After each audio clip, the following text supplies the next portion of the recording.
Дві країни, союзниці України, закликали Зеленського не вимагати неможливого від НАТО. Йдеться саме про Сполучені Штати Америки та Німеччину.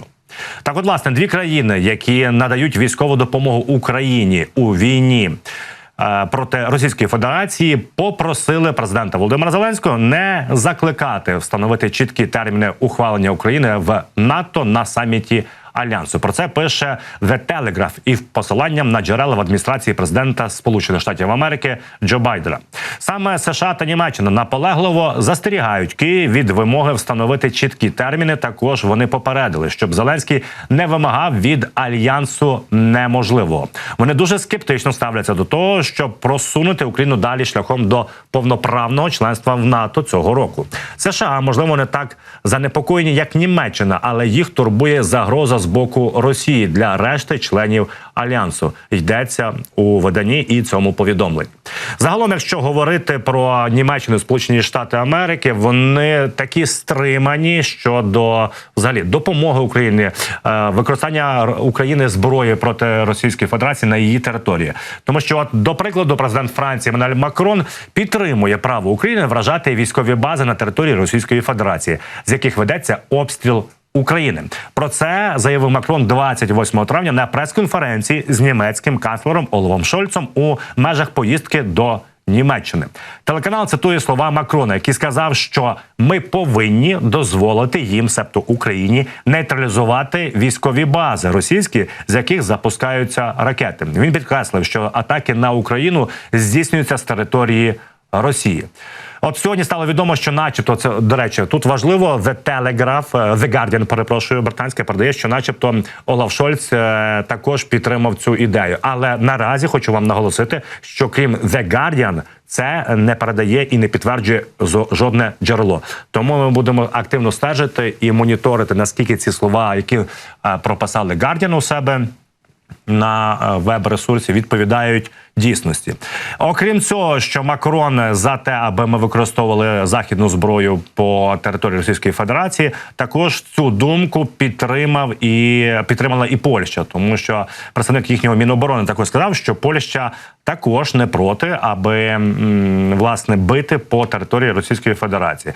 Знову ж таки, бачимо, що чергове питання і чергові важкі наслідки ударів по Харкову. Я вам нагадаю, що саме після того, як окупанти почали наступати на північ нашої країни, бити кабами по Харкову, влучати в епіцентр гіпермаркет в Харкові, де велика кількість жертв і просто такі катастрофічні жахливі кадри. Саме, на жаль, наголошую, ці кроки терористів змусили активно наших партнерів проговорювати в інфопросторі, бити чи не бити по території Російської Федерації. І знову ж таки, тут не показали наші союзники єдності, тому що от є країни, які проти того, аби ми використовували зброю на території Російської Федерації, а є ті, які прекрасно розуміють, що за відсутності ППО в достатній кількості ми не можемо відсунути фронт. Відповідно, якщо в нас є артилерія, інші засоби, безпілотники, бити по військовій інфраструктурі ворога на його території, таким чином ми робимо ту саму, так би мовити, сіру зону, про яку згадував диктатор Путін, і, відповідно, ми зможемо унеможливити поцілення ворога в першу чергу по Харкову. Нагадаю вам, що авіація регулярно скидає керовані авіабомби, в тому числі і на наше місто Харків.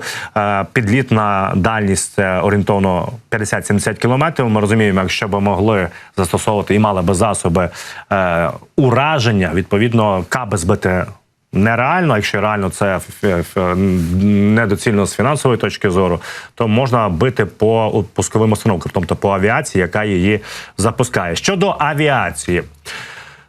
Усе озброєння, яке надає Україна Бельгії в рамках двосторонньої угоди про безпекову співпрацю, українські військові мають використовувати лише на території України, зокрема і винищувачі F-16. Про це заявив прем'єр-міністр Бельгії Олександро Де Кроо на спільній прес-конференції з президентом України Володимиром Зеленським у Брюсселі у вівторок, 28 травня, після підписання угоди. Він повідомив, що безпекова угода передбачає надання Україні засобів ППО, артилерії, бронетехніки та винищувачів F-16. перший з яких країна має намір передати в другій половині 2024 року. Процитую: «Для нас абсолютно зрозуміло одне: ви і населення України заслуговуєте на правильні інструменти, щоб захистити своє населення від абсолютно незаконної агресії», сказав Де Кроо, звертаючись до Зеленського.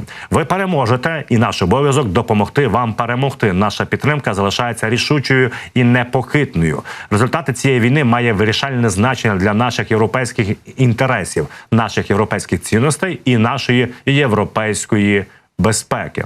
Ну, от бачимо, вони кажуть, що їхня підтримка постійна і рішуча. Так давайте, ну тут також будемо з експертами говорити, тому що використання озброєння від Бельгії не лише на території України, знову ж таки, прекрасно розуміємо, що треба заакцентувати, що мається на увазі саме до F-16 використовувати на території України. Це не залітати F-16 на територію Росії, чи також не можна і бити ракетами з F-16 по території Російської Федерації. Це дуже і дуже важливе питання.